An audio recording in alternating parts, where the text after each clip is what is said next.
बहुत बहुत स्वागत है आप सभी का शिक्षक शिक्षा यूट्यूब चैनल पे। और आज हम शुरू करेंगे एनसीईआरटी प्रारंभ क्लासेस। और जैसा कि मैंने आप लोगों को बताया था कि एनसीईआरटी के ओरिजिनल टेक्स्ट बुक से क्लासेस होंगे, तो आज के इस क्लास में हम लोग फटाफट से बढ़ेंगे एनसीईआरटी क्लास 12th। और क्लास 12th से मैंने शुरुआत की है पॉलिटिकल साइंस के बुक से। और आप लोगों को पता होना चाहिए कि एनसीईआरटी क्लास 12th में पॉलिटिकल साइंस की दो बुक्स हैं। पहली जो बुक है वो है समकालीन विश्व में राजनीति, और जो दूसरी बुक है उस बुक का नाम है स्वतंत्र भारत में राजनीति। तो मैं अभी यहाँ शुरुआत करूँगा स्वतंत्र भारत में राजनीति से, क्योंकि इसमें जो चैप्टर्स हैं वो आपके करंट जो स्वतंत्रता संग्राम से संबंधित और पोस्ट इंडिपेंडेंस से संबंधित जो क्वेश्चंस पूछे जाते हैं ज़्यादातर, वो इसी से मतलब कि इन्हीं चैप्टर से सवाल पूछे जाते हैं। ठीक है, तो पहले हम लोग इसको कंप्लीट करेंगे, फिर उसके बाद दूसरे बुक की ओर बढ़ेंगे। फिर इसी तरह से हिस्ट्री और ज्योग्राफी को भी देखेंगे। ठीक है, और साइंस के भी कुछ पार्ट्स को देखेंगे। तो सारे बुक जो क्लासेस आएंगे वो एनसीईआरटी के टेक्स्ट बुक से रिलेटेड होंगे। और पहले थ्योरी वाला क्लास आ जाएगा, उसके बाद इस चैप्टर से रिलेटेड नेक्स्ट क्लास में आपको एमसीक्यू क्वेश्चंस के ऊपर क्लासेस मिलेंगे। ठीक है, तो आइए फटाफट से शुरुआत करेंगे। और पहला जो चैप्टर है उस चैप्टर का नाम है राष्ट्र निर्माण की चुनौतियां। हमारा देश जब आज़ाद हुआ था तो उस टाइम पे सबसे बड़ी जो चुनौती थी वो थी राष्ट्र निर्माण की चुनौती, क्योंकि उस टाइम पे भारत बहुत छोटे छोटे हिस्सों में बटा हुआ था और कई देशी रियासतें थी। ठीक है, तो उन सबको मिला करके भारत बनाना, और सबसे बड़ी परेशानी जो थी वो थी भारत और पाकिस्तान का जो बंटवारा हो गया था, उसके कारण से इतनी ज़्यादा परेशानी उस टाइम पे हो रही थी वहाँ। उस टाइम पे राजनेताओं को कुछ समझ में नहीं आ रहा था कि क्या करना चाहिए क्या नहीं करना चाहिए, क्या सही है क्या गलत है। बहुत सारे निर्णय जो उस टाइम पे लिए गए जो कि आगे चल करके गलत साबित हो गए। ठीक है, तो इस तरह की जो बातें थी उस टाइम पे बिल्कुल उथल पुथल भरा माहौल था। तो राष्ट्र निर्माण की जो चुनौती थी वो क्या थी, और उसके संदर्भ में कौन कौन से इम्पोर्टेंट टॉपिक्स यहाँ पे रिलेट करते हैं, आज के इस चैप्टर में हम लोग देखेंगे।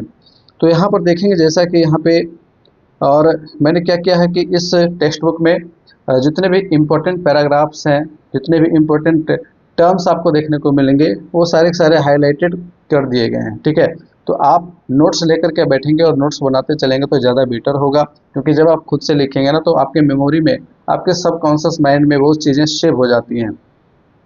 तो नए राष्ट्र की चुनौतियाँ, सबसे पहले यहाँ पे जो 3 लाइन वाला एक छोटा सा पैराग्राफ है, इसमें एक इम्पोर्टेंट टर्म छुपा हुआ है जिससे क्वेश्चंस पूछे जाते हैं, क्वेश्चन बनाए जा सकते हैं, तो इसलिए मैंने इसे हाईलाइट किया है। ठीक है, सन 1947 के 14-15 अगस्त की मध्य रात्रि को हिंदुस्तान आज़ाद हुआ।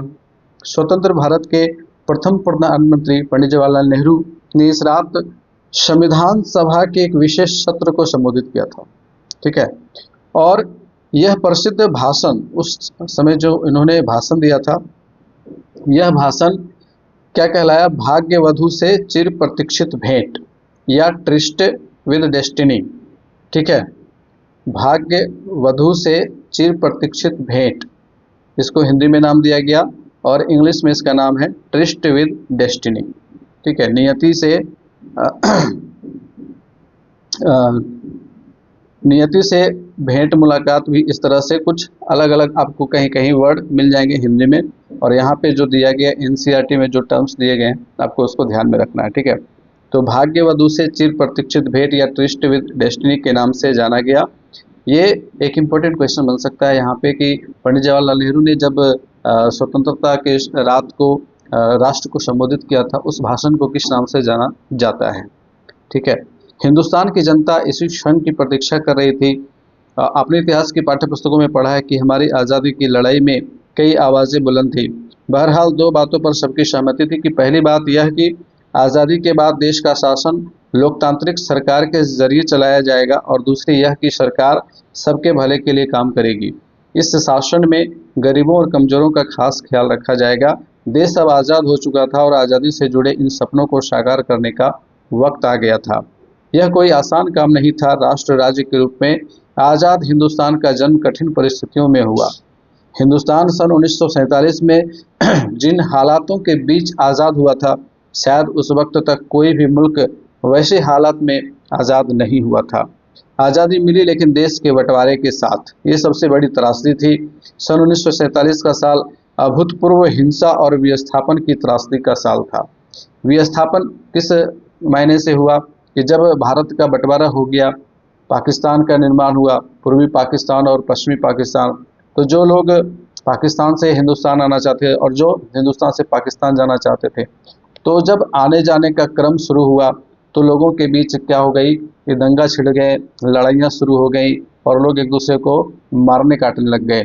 एक बड़ी त्रासदी जन्म ले ली वहाँ पे और लोगों का विस्थापन हुआ। लोग अपना घर बार सब कुछ छोड़ करके दूसरे जगह पर विस्थापित होते चले गए। आज़ाद हिंदुस्तान को इन्हीं परिस्थितियों में अपने बहुविध लक्ष्यों को हासिल करने की यात्रा शुरू करनी पड़ी। आज़ादी के इन उथल पुथल भरे दिनों में हमारे नेताओं का ध्यान इस बात से नहीं भटका कि यह नया राष्ट्र चुनौतियों की चपेट में है। अभी उस टाइम पे बहुत सारे पेपर के कटिंग्स इस बुक में दिए गए हैं। अब देखिए, सबसे जो प्रमुख चुनौतियां थी, 3 चुनौतियां थी उस समय देश के सामने। 3 प्रमुख चुनौतियां थी और पहली जो चुनौती थी, पहली और तात्कालिक चुनौती देश को एकता के सूत्र में बांधे रखने की थी। ठीक है, पहली और तात्कालिक चुनौती एकता के सूत्र में बंधे एक ऐसे भारत को गढ़ने की थी जिसमें भारतीय समाज की सारी विविधताओं के लिए जगह हो। क्योंकि देखिए, उस टाइम पर जब माउंटबेटन ने जब भारत को 2 भागों में बांट दिया, पाकिस्तान और हिंदुस्तान, तो उस समय जो देशी रियासतें थी उसे भी आज़ाद कर दिया गया और ये फैसला लिया गया था उस टाइम पे कि जो देशी रियासतें हैं, 565 रियासतें थी उस समय पे, तो उन्हें यह छूट दे दी गई थी कि आपकी मर्जी है, आप भारत में रहो या पाकिस्तान में रहो। तो वैसे टाइम पे भारत में जो भी राजनेता उस समय पे थे, उनके सामने एक सबसे बड़ी चुनौती थी कि 565 जो देशी रियासतें हैं उन्हें भारत में कैसे रखा जाए। अगर वो पाकिस्तान चले जाते तो पाकिस्तान में वो उन सारे राज्यों का विलय पाकिस्तान के अंदर हो जाता। ठीक है, फिर भारत को बहुत सारी परेशानियों का सामना करना पड़ता। तो ये सारी चुनौतियाँ उस टाइम पे थी। भारत अपने आकार और विविधता में किसी महादेश के बराबर था। यहाँ का जो भूखंड है वो बहुत विशाल है, हम सभी को पता है। यहाँ अलग अलग बोली बोलने वाले लोग थे। भाषाई विविधता, आज भी भाषाई विविधता के आधार पर देख रहे हैं कि साउथ और नॉर्थ जो स्टेट्स हैं उनमें कॉन्फ्लिक्ट्स होते रहते हैं। उनकी संस्कृति अलग थी और वे अलग अलग धर्मों के अनुयायी भी थे। ठीक है, उस वक्त आमतौर पर यही माना जा रहा था कि इतनी विविधताओं से भरा कोई देश ज़्यादा दिनों तक एकजुट नहीं रह सकता है। ये उस टाइम पे माना जा रहा था। देश के विभाजन के साथ लोगों के मन में समाई यह आशंका एक तरह से सच साबित हुई थी। भारत के भविष्य को लेकर के गंभीर सवाल खड़े थे। क्या भारत एक रह पाएगा? क्या ऐसा करने के लिए भारत सिर्फ राष्ट्रीय एकता की बात पर सबसे ज़्यादा जोर देगा और बाकी उद्देश्यों की तिलांजलि दे देगा? क्या ऐसे में हर क्षेत्रीय और उप क्षेत्रीय पहचान को खारिज कर दिया जाएगा? उस वक्त का सबसे तीखा और चुभता हुआ एक सवाल यह भी था कि भारत की जो क्षेत्रीय अखंडता है उसको कैसे हासिल किया जाएगा। ठीक है, अब यहाँ पर गांधी जी का एक स्टेटमेंट है, आपको इसको ध्यान में रखना है।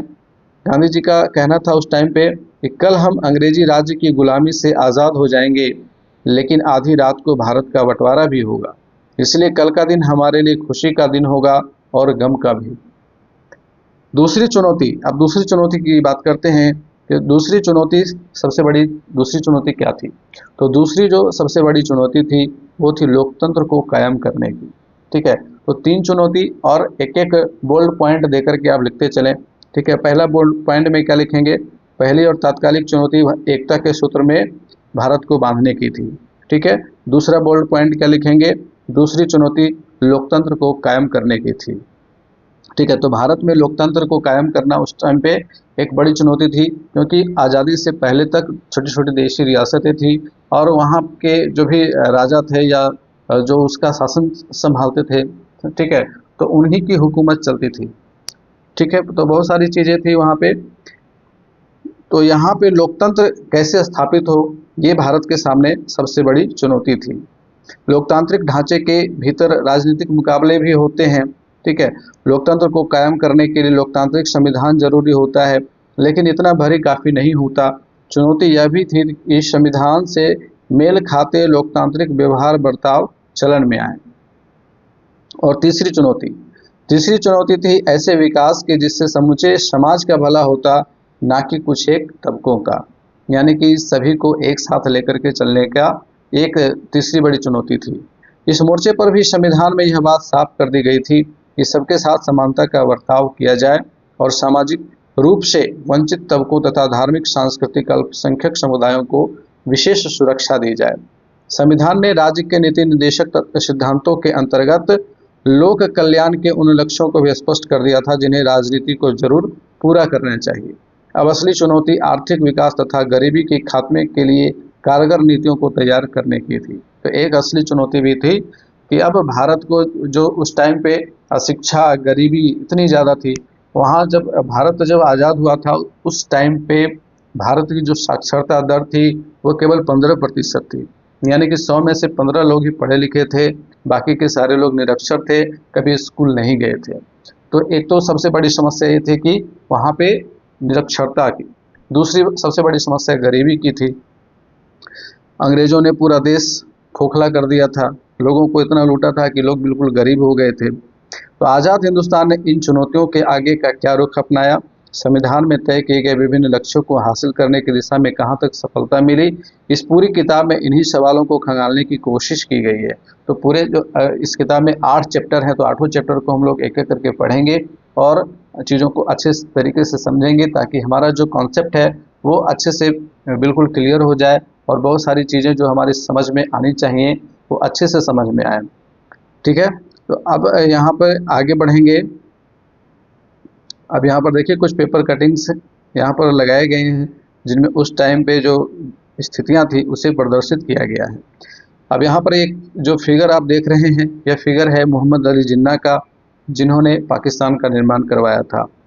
ये इनका स्टेटमेंट यहाँ पर दिया हुआ है कि हमें बहुसंख्यक और अल्पसंख्यक समुदायों की इन जटिलताओं को दूर करने की भावना से काम करना चाहिए।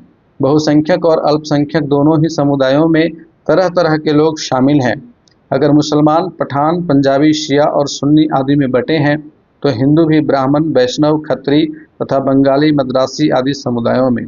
पाकिस्तान में आप आज़ाद हैं, आप अपने मंदिर में जाने के लिए आज़ाद हैं, आप अपनी मस्जिद में जाने या किसी भी अन्य पूजा स्थल पर जाने के लिए आज़ाद हैं। आपके धर्म, आपकी जाति या विश्वास से राज्य को कुछ लेना देना नहीं है।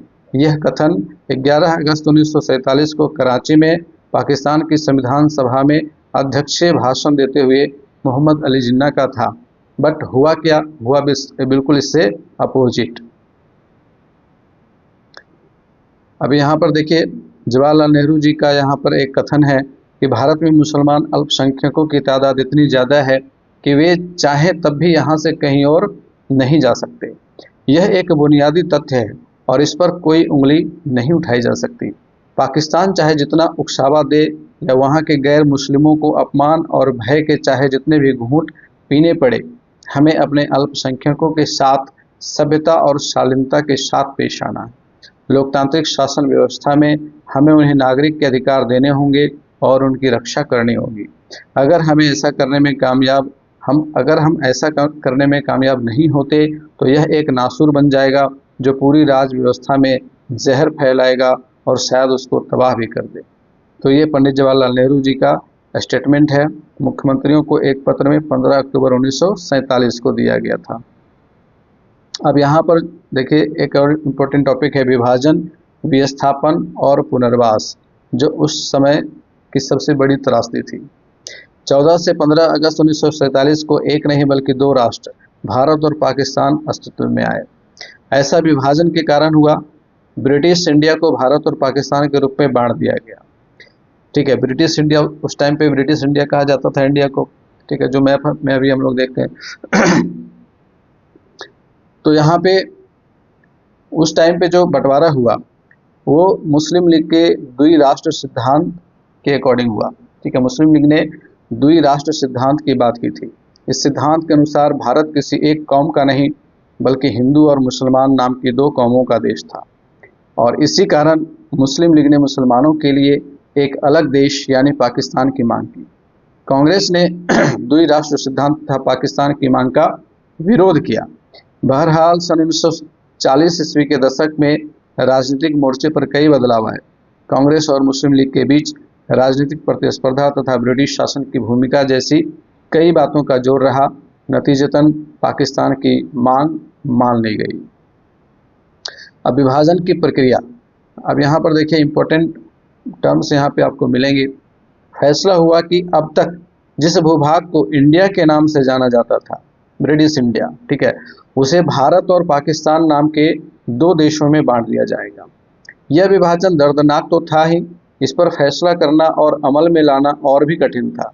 तय किया गया कि धार्मिक बहुसंख्या को विभाजन का आधार बनाया जाएगा। तो विभाजन का आधार क्या था, एक प्रश्न यहाँ से बन सकता है। तो विभाजन का आधार था धार्मिक बहुसंख्या। इसके मायने यह थे कि जिन इलाकों में मुसलमान बहुसंख्यक थे वे इलाके पाकिस्तान के भूभाग होंगे और शेष इसे भारत कहलाएंगे। यह बात थोड़ी आसान जान पड़ती है, लेकिन असल में इसमें कई किस्म की दिक्कतें थीं।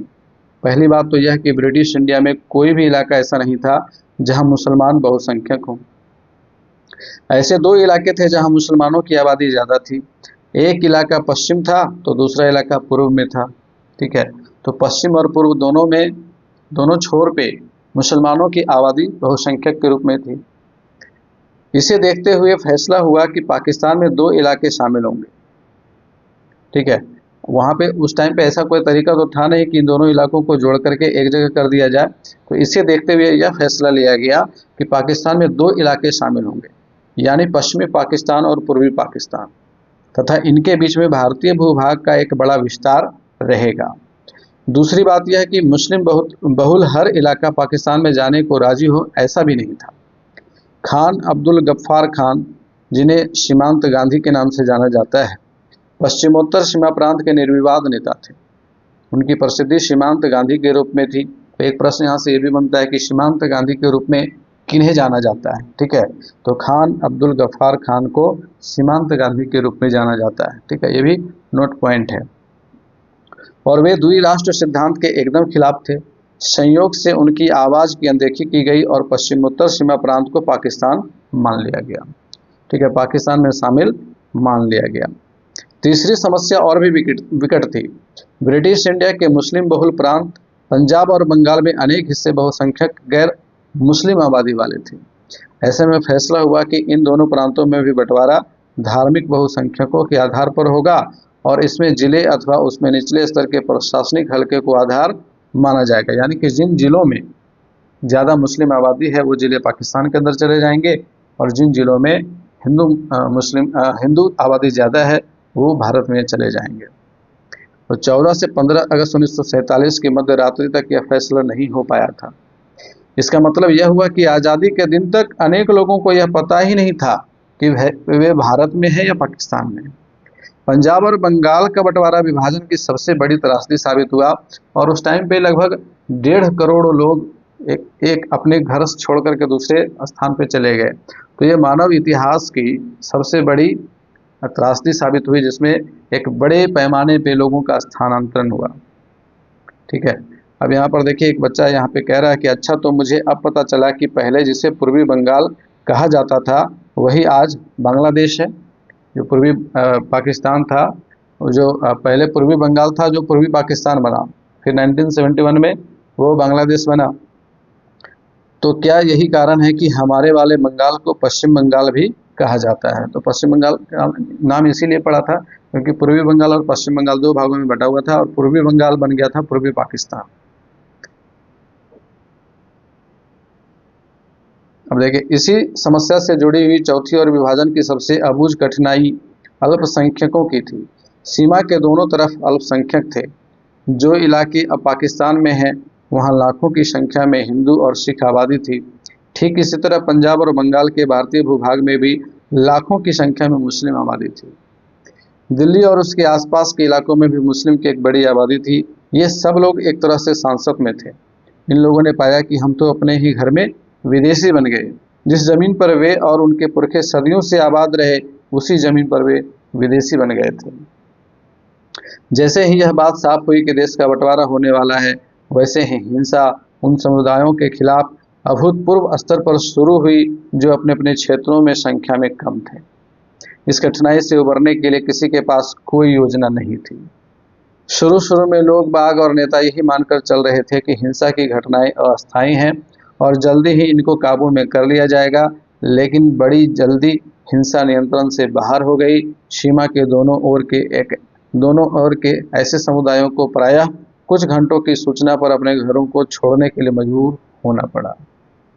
तो अब सोचिए कि उस टाइम पे क्या उन लोगों पे क्या बीती होगी जिनके अपने अपने घर थे और उन्हें ये सूचना मिली कि अब आप पाकिस्तान में आ गए हैं, अब अगर आप हिंदुस्तान जाना चाहते हैं तो 2 घंटे के अंदर अपना घर बार खाली कर दें। अब उन पे उस टाइम पे क्या बीती होगी ये सोच करके अभी भी डर सा लग जाता है। विभाजन के परिणाम। सन 1947 में बड़े पैमाने पर एक जगह की आबादी दूसरी जगह पर जाने को मजबूर हो गई थी। आबादी का स्थानांतरण आकस्मिक, अनियोजित और त्रासदी से भरा था। कोई उसमें प्लानिंग नहीं थी, बिल्कुल एट वंस हो गया, अचानक से हो गया। ठीक है, मानव इतिहास के अब तक ज्ञात सबसे बड़े स्थानांतरणों में से एक था। धर्म के नाम पर एक समुदाय के लोगों ने दूसरे समुदाय के लोगों को बेरहमी से मारा। लाहौर, अमृतसर और कलकत्ता जैसे शहर सांप्रदायिक अखाड़े में तब्दील हो गए। जिन इलाकों में ज़्यादातर हिंदू अथवा सिख आबादी थी, उन इलाकों में मुसलमानों ने जाना छोड़ दिया। ठीक इसी तरह मुस्लिम बहुल आबादी वाले इलाकों में हिंदू और सिख भी नहीं गुजरते थे। लोग अपना घर बार छोड़ने के लिए मजबूर हुए। वे सीमा के एक तरफ से दूसरी तरफ गए, यानी कि पूरे त्रासदी का वर्णन यहाँ पर किया गया है। अब यहाँ पर आगे बढ़ेंगे हम लोग कुछ इम्पोर्टेंट टॉपिक की ओर। यहाँ देखेंगे कि विभाजन के दौरान बड़ी संख्या में मुस्लिम आबादी पाकिस्तान चली गई। इसके बावजूद 1951 के वक्त भारत की कुल आबादी में 10 से 12% मुसलमान थे। ऐसे में सवाल यह था कि भारत अपने मुसलमान नागरिकों तथा दूसरे धार्मिक अल्पसंख्यकों मसलन सिख, ईसाई, जैन, बौद्ध, पारसी और यहूदियों के साथ क्या बर्ताव करे। बंटवारे के कारण हिंदू और मुसलमानों के बीच तनाव पहले से ही कायम था। इन संघर्षों के साथ प्रतिस्पर्धी राजनीतिक हित जुड़े हुए थे। मुस्लिम लीग का गठन मुख्य रूप से औपनिवेशिक भारत में मुसलमानों के हितों की रक्षा के लिए हुआ था। मुस्लिम लीग मुसलमानों के लिए अलग राष्ट्र की मांग करने के एतबार से अग्रणी थे। ठीक इसी तरह कुछ और संगठन भी थे जो भारत को हिंदू राष्ट्र बनाने के लिए हिंदुओं को लामबंद करने की कोशिश में लगे हुए थे। बहरहाल भारत की कौमी सरकार के अधिकतर नेता सभी नागरिकों को समान दर्जा देने के हामी थे, चाहे नागरिक किसी भी धर्म का हो। वे भारत को एक ऐसे राष्ट्र के रूप में नहीं देखना चाहते थे जहां किसी एक धर्म के अनुयायियों को दूसरे धर्मावलंबियों के ऊपर वरीयता दी जाए तथा किसी एक धर्म के विश्वासियों के मुकाबले बाकियों को हीन समझा जाता हो। वे मानते थे कि नागरिक चाहे जिस धर्म को माने, उसका दर्जा बाकी नागरिकों के बराबर ही होना चाहिए।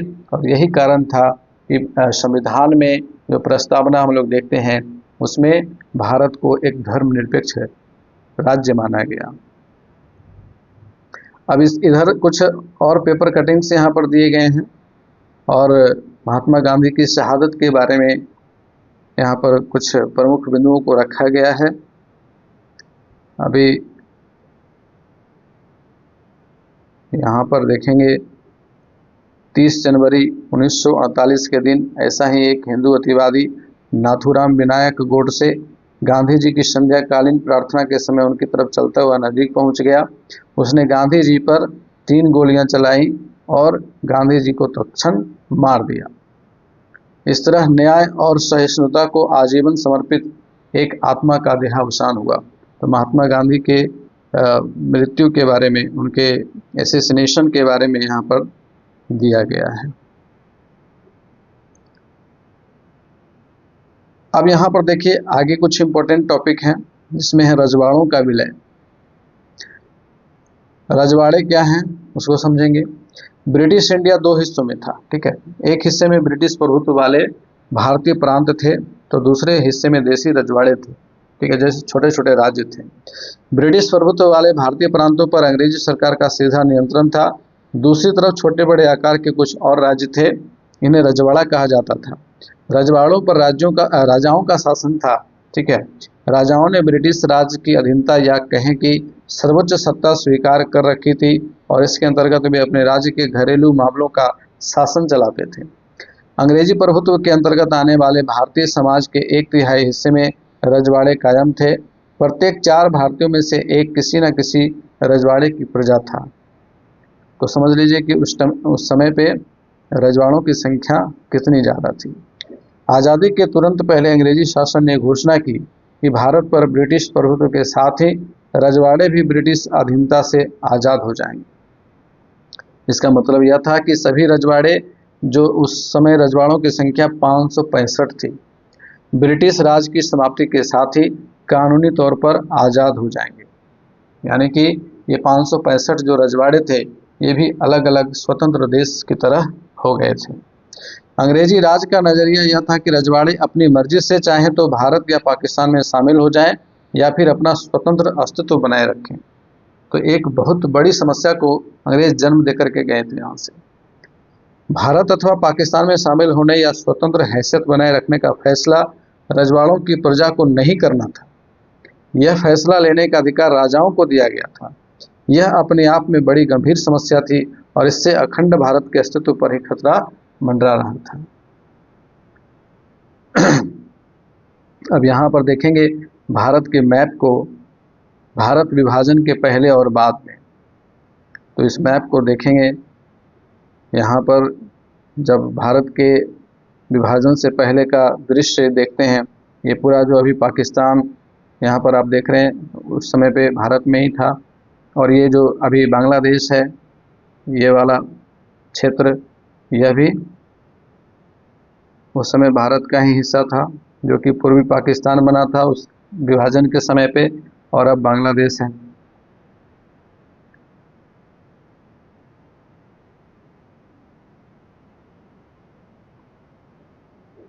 अब देखिए उस समय सरकार का क्या नज़रिया था, इस पे हम लोग थोड़ा सा डिस्कस कर लें। छोटे बड़े विभिन्न आकार के देशों में बढ़ जाने की इस संभावना के विरुद्ध अंतरिम सरकार ने कड़ा रुख अपनाया। माउंटबेटन योजना के तहत रियासतें भारत या पाकिस्तान में शामिल होने के लिए स्वतंत्र थीं। रजवाड़ों के शासकों को मनाने समझाने में सरदार पटेल ने ऐतिहासिक भूमिका निभाई और अधिकतर रजवाड़ों को उन्होंने भारतीय संघ में शामिल होने के लिए राजी भी कर लिया। आज यह आसान जान पड़ सकता है, लेकिन अपने आप में यह एक बड़ा जटिल कार्य था। इसके लिए बड़ी चतुराई और युक्तिपूर्ण पहलकदमी की जरूरत थी। मिसाल के तौर पर आज के उड़ीसा में ही तब 26 और छत्तीसगढ़ में 15 छोटे छोटे रजवाड़े थे। सौराष्ट्र में 14 बड़े और 119 छोटे रजवाड़े और अन्य अनेक प्रशासनिक तंत्र थे। तो उस समय पे यह एक बहुत बड़ी समस्या थी। शांतिपूर्ण बातचीत के जरिए लगभग सभी रजवाड़े, जिनकी सीमाएं आज़ाद हिंदुस्तान की नई सीमाओं से मिलती थी, 15 अगस्त 1947 से पहले ही भारतीय संघ में शामिल हो गए।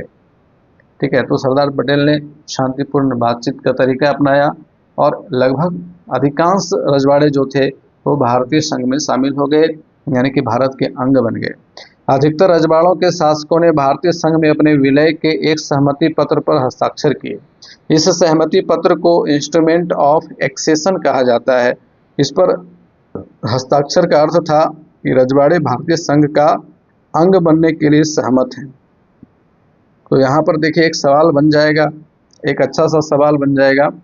ये जो सहमति पत्र है इसको इंस्ट्रूमेंट ऑफ एक्सेशन कहा जाता है। ठीक है, जिसपे हस्ताक्षर करने के साथ ही रजवाड़े भारत के अंग में, यानी कि भारतीय भूभाग में एक तरह से कह सकते हैं कि वो शामिल हो गए। ठीक है, भारतीय संघ का अंग बनने के लिए सहमत होने के लिए उन्हें कौन से सहमति पत्र पे हस्ताक्षर करना होता था?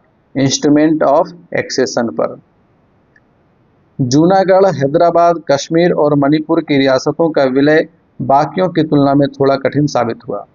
ये कुछ ऐसे रजवाड़े थे जिन्होंने भारत में शामिल होने में बहुत आनाकानी की।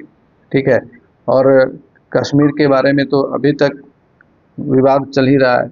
इस अध्याय में हम हैदराबाद और मणिपुर की रियासतों के विलय के मामले पर गौर करेंगे। कश्मीर के विलय के बारे में आप अध्याय 8 में पढ़ेंगे, तो 8वें अध्याय में कश्मीर के विलय के बारे में बताया जाएगा। ठीक है, तो सारी चीज़ों को हम लोग धीरे धीरे समझेंगे एक एक करके। ठीक है, अब यहाँ पर देखिए एक चित्र दिया गया है। इस चित्र में क्या है, सरदार पटेल खड़े हैं और उनके साथ हैदराबाद के निज़ाम हैं। अब यहाँ देखिए सबसे पहले हैदराबाद का जिक्र किया गया है। हैदराबाद की जो रियासत थी वह बहुत बड़ी थी। यह रियासत चारों तरफ से हिंदुस्तानी इलाके से घिरी थी। पुराने हैदराबाद के कुछ हिस्से आज के महाराष्ट्र तथा कर्नाटक में और बाकी हिस्से आंध्र प्रदेश में। हैदराबाद के शासक को निजाम कहा जाता था। एक सवाल यहाँ से बन सकता है कि किस प्रदेश के शासक को निजाम कहा जाता था।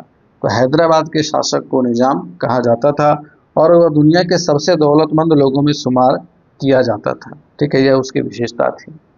निजाम चाहता था कि हैदराबाद की रियासत को आज़ाद रियासत का दर्जा दिया जाए। तो उनकी यह सोच थी कि हैदराबाद जो है वो एक आज़ाद रियासत हो, एक आज़ाद स्वतंत्र देश हो।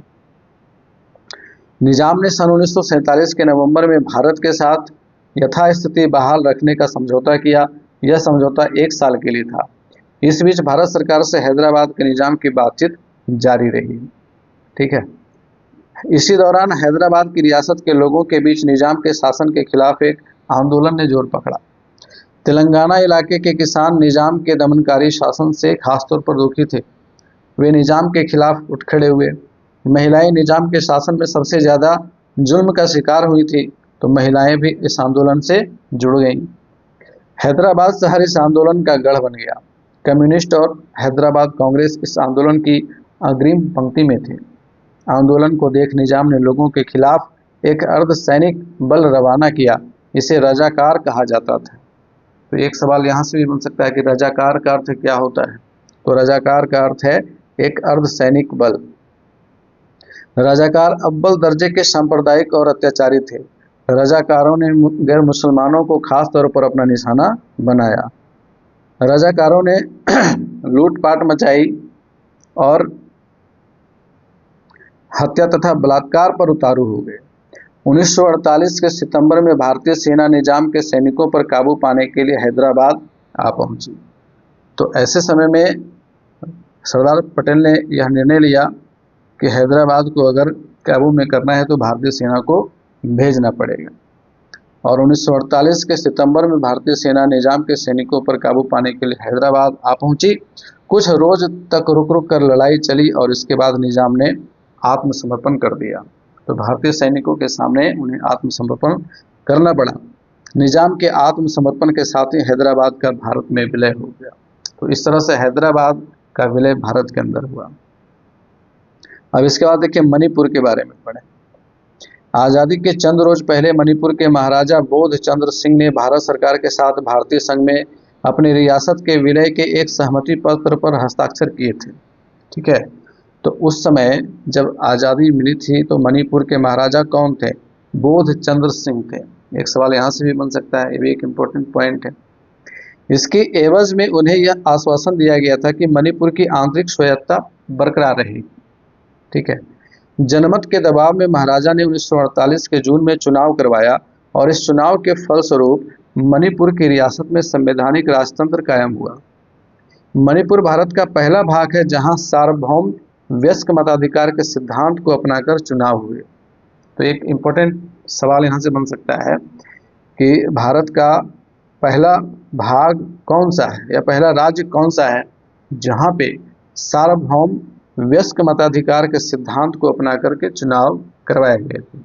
तो इसका आंसर क्या हो जाएगा? मणिपुर। ठीक है, मणिपुर की विधानसभा में भारत में विलय के सवाल पर गहरे मतभेद थे। मणिपुर की कांग्रेस चाहती थी कि इस रियासत को भारत में मिला दिया जाए, जबकि दूसरी राजनीतिक पार्टियां इसके खिलाफ थीं। भारत सरकार ने महाराजा को राजी किया कि वे भारतीय संघ में शामिल होने के समझौते पर हस्ताक्षर कर दें। 1949 के सितंबर में भारत सरकार को इसमें सफलता मिली और इस तरह से मणिपुर भारत का एक अंग बन गया। अभी यहाँ पर देखिए एक कार्टून यहाँ पर बनाया गया है। ये R.K. लक्ष्मण के द्वारा टाइम्स ऑफ इंडिया में प्रकाशित हुआ था, जिसमें यहाँ देखिए महाराजा बैठे हुए हैं और ये बैठे हुए किसके ऊपर हैं? तो रियासत की जनता के ऊपर बैठे हुए। बड़ा ज़बरदस्त कार्टून यहाँ पे बनाया गया है। विदेशी मामले प्रतिरक्षा संचार यहाँ पर लिखा गया है विभाग। ना उठिए मत महाराज, मुझे बस ये दे दीजिए, इसी से काम हो जाएगा। ये सहमति पत्र है, ठीक है। इसको सरदार पटेल कह रहे हैं कि आप केवल सहमति पत्र पर हस्ताक्षर करके दे दीजिए, काम हो जाएगा। तो यह जो कार्टून है रजवाड़ों की जनता और वहाँ के शासकों के आपसी संबंधों पर टिप्पणी करता है। पटेल रजवाड़ों की समस्या को जिस ढंग से हल करना चाहते थे उसकी भी एक झलक इस कार्टून में देखी जा सकती है। अब देखिए राज्यों का पुनर्गठन। बंटवारे और देशी रियासतों के विलय के साथ ही राष्ट्र निर्माण की प्रक्रिया का अंत नहीं हुआ। भारतीय प्रांतों की आंतरिक सीमाओं को तय करने की चुनौती भी सामने थी। जैसे हर एक राज्य की अपनी अपनी सीमाएं बनाई गई, ठीक है। बिहार की सीमा बनाई गई, पश्चिम बंगाल की सीमा बनाई गई, उत्तर प्रदेश की सीमा बनाई गई। इसी तरह से जितने भी राज्य थे उस समय पे उनकी सीमांकन करने की एक समस्या थी, ठीक है। यह महज प्रशासनिक विभाजन का मामला न था, प्रांतों की सीमाओं को इस तरह तय करने की चुनौती थी कि देश की भाषाई और सांस्कृतिक बहुलता की झलक मिले, साथ ही राष्ट्रीय एकता भी खंडित ना हो। औपनिवेशिक शासन के समय प्रांतों की सीमाएं प्रशासनिक सुविधा के लिहाज से तय की गई थी। या ब्रिटिश सरकार ने जितने क्षेत्र को जीत लिया हो उतना क्षेत्र एक अलग प्रांत माना जाता था। प्रांतों की सीमा इस बात से भी तय होती थी कि किसी रजवाड़े के अंतर्गत कितना इलाका शामिल है, ठीक है। इस तरह से उस समय पे प्रांतों की सीमा ये सीमांकन का एक नजरिया था, ठीक है। हमारी राष्ट्रीय सरकार ने ऐसे सीमांकन को बनावटी मान करके खारिज कर दिया।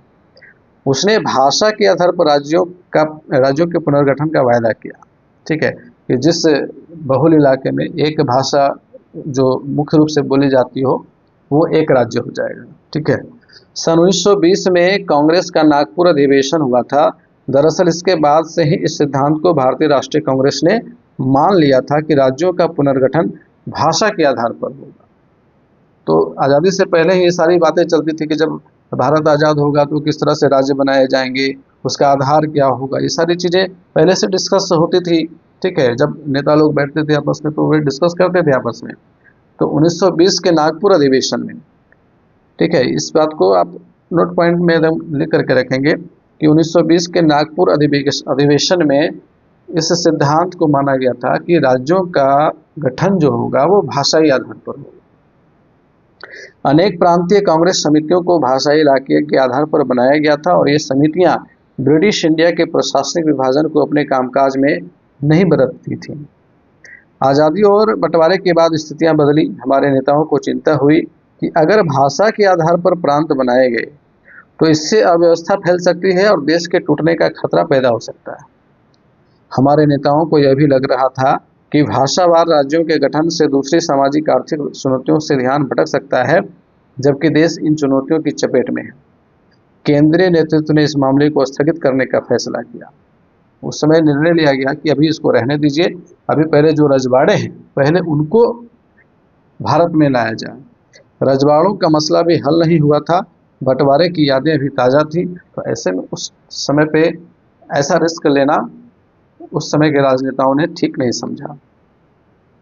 अब यहाँ पर देखिए गांधी जी का एक और कथन है, यदि प्रांतों का गठन भाषावार हुआ तो क्षेत्रीय भाषाओं का जोर बढ़ेगा। हिंदुस्तानी को सभी प्रांतों में शिक्षा का माध्यम बनाने का कोई अर्थ न रह जाएगा और अंग्रेजी को इस उद्देश्य के लिए इस्तेमाल करना तो और भी व्यर्थ है। तो उस समय गांधी जी को यह आशंका थी और ऐसा स्टेटमेंट उन्होंने इसीलिए दिया था। अब यहाँ पर देखिए केंद्र सरकार हाँ ना की दुविधा में थी।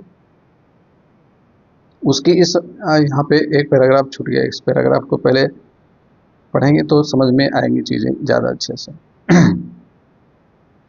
केंद्रीय नेतृत्व के इस फैसले को स्थानीय नेताओं और लोगों ने चुनौती दी। जब लोगों को पता चला, स्थानीय नेता को पता चला कि अच्छा सरकार ने जो वायदा किया था 1920 के नागपुर अधिवेशन में ही कि भाषाई आधार पर हम राज्यों का पुनर्गठन करेंगे और अब सरकार मुकर रही है इससे, तो पुराने मद्रास प्रांत के तेलुगु भाषी क्षेत्रों में विरोध भड़क उठा। पुराने मद्रास प्रांत में आज के तमिलनाडु और आंध्र प्रदेश शामिल थे। मद्रास में ही पूरा शामिल था सब कुछ। इसके कुछ हिस्से मौजूदा केरल एवं कर्नाटक में भी हैं। विशाल आंध्र आंदोलन, आंध्र प्रदेश नाम से अलग राज्य बनाने के लिए चलाया गया आंदोलन। उस समय एक आंदोलन चलाया गया कि आंध्र प्रदेश नाम का एक अलग राज्य बनाया जाए। तो उस आंदोलन ने मांग की कि मद्रास प्रांत के तेलुगु भाषी इलाकों को अलग करके एक नया राज्य आंध्र प्रदेश बनाया जाए। तो जो भी तेलुगु भाषी इलाके हैं उनको मिलाकर के आंध्र प्रदेश नाम का एक नया राज्य बनाया जाए। तेलुगु भाषी क्षेत्र की लगभग सारी राजनीतिक शक्तियां मद्रास प्रांत के भाषाई पुनर्गठन के पक्ष में थी। केंद्र सरकार हाँ ना की दुविधा में थी कि हाँ अगर कर देते हैं तो बहुत जगह से आवाज़ें उठनी शुरू हो जाएंगी कि मुझे भी अलग राज्य चाहिए, मुझे भी अलग राज्य चाहिए। और उसकी इस मनोदशा से इस आंदोलन ने जोर पकड़ा। कांग्रेस के नेता और दिग्गज गांधीवादी पोट्टी श्रीरामुलु अनिश्चितकालीन भूख हड़ताल पर बैठ गए।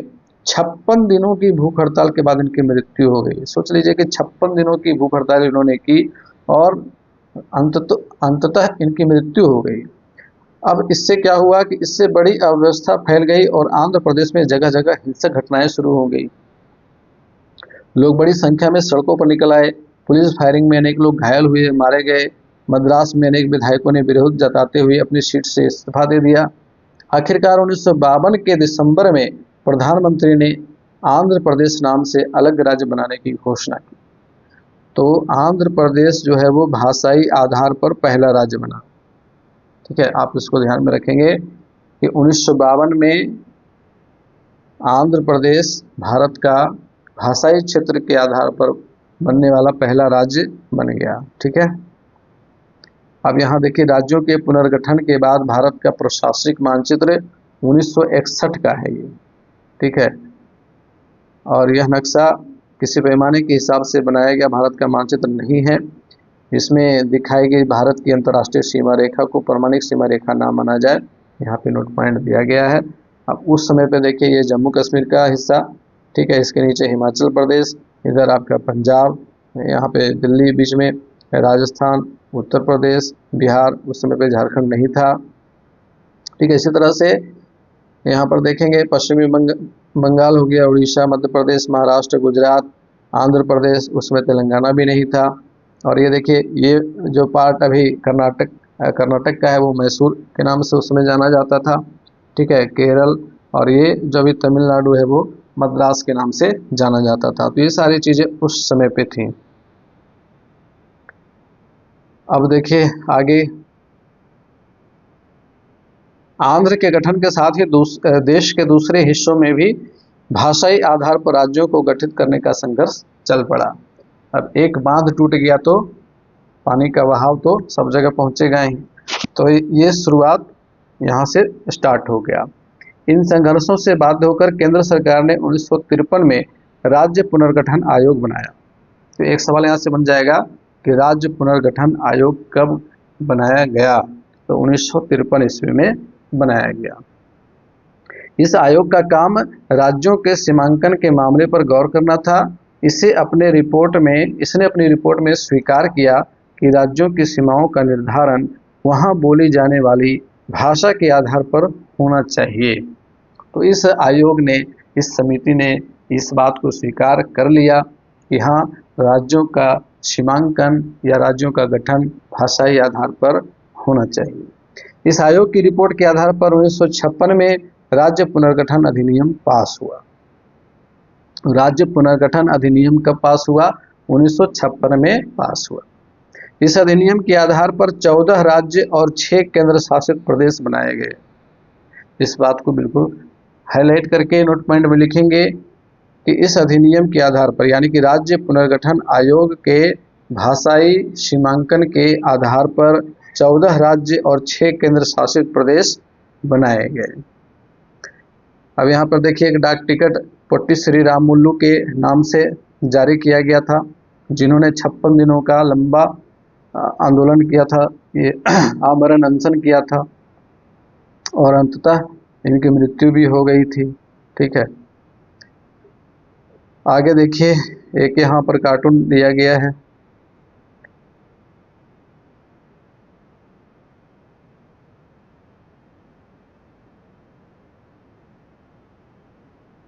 कुछ आगे की नए राज्यों का निर्माण। भाषावार राज्यों को पुनर्गठित करने के सिद्धांत को मान लेने का अर्थ यह नहीं था कि सभी राज्य तत्काल भाषाई राज्य में तब्दील हो गए। एक प्रयोग द्विभाषी राज्य बम्बई के रूप में किया गया, जिसमें गुजराती और मराठी भाषा बोलने वाले लोग थे। ठीक है, बम्बई प्रांत उस समय था। तो एक जन आंदोलन के बाद सन 1960 में महाराष्ट्र और गुजरात राज्य बनाए गए। ठीक है, तो वहाँ पे इस तरह से राज्य का बंटवारा हुआ।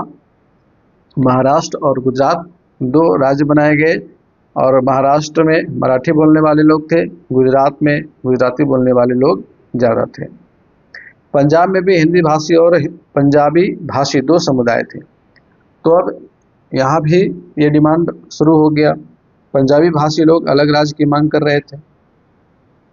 बहरहाल बाकी राज्यों की तरह उनकी मांग 1956 में नहीं मानी गई।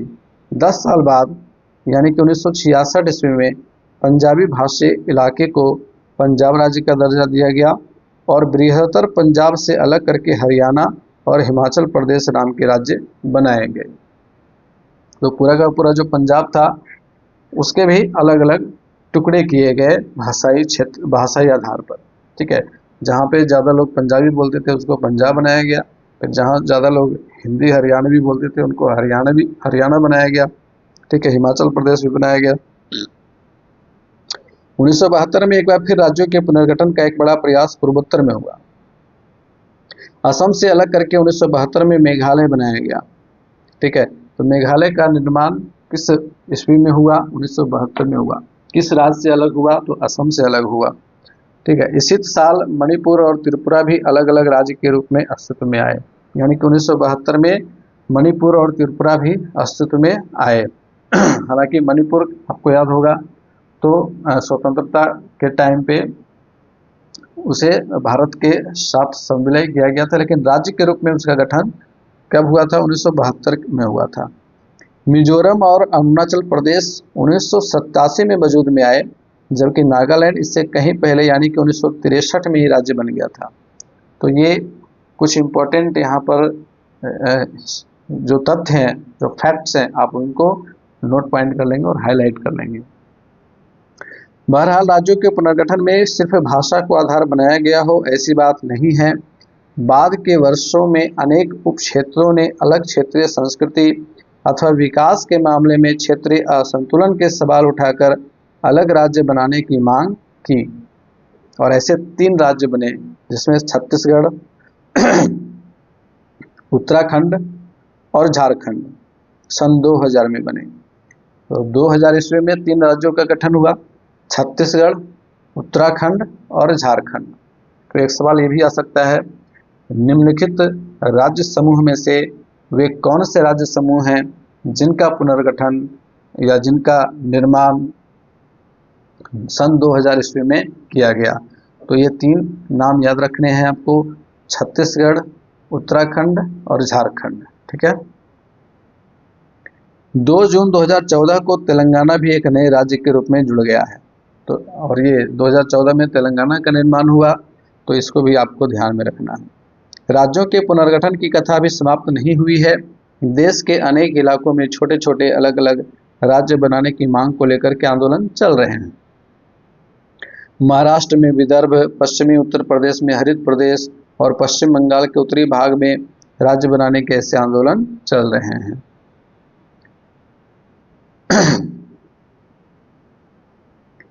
तो यहाँ पे ये चैप्टर समाप्त हो गया, और इस चैप्टर से जुड़े हुए प्रमुख तथ्यों को आप लोगों ने नोट कर लिया होगा। और अब इसके अगले क्लास में हम इससे रिलेटेड MCQ के क्लासेस को लेकर के आएंगे, तो बने रहेंगे हमारे साथ। आज का क्लास कैसा लगा आपको कमेंट करके ज़रूर बताइएगा। मिलेंगे फिर से नेक्स्ट क्लास में, तब तक के लिए गुड बाय, टेक केयर।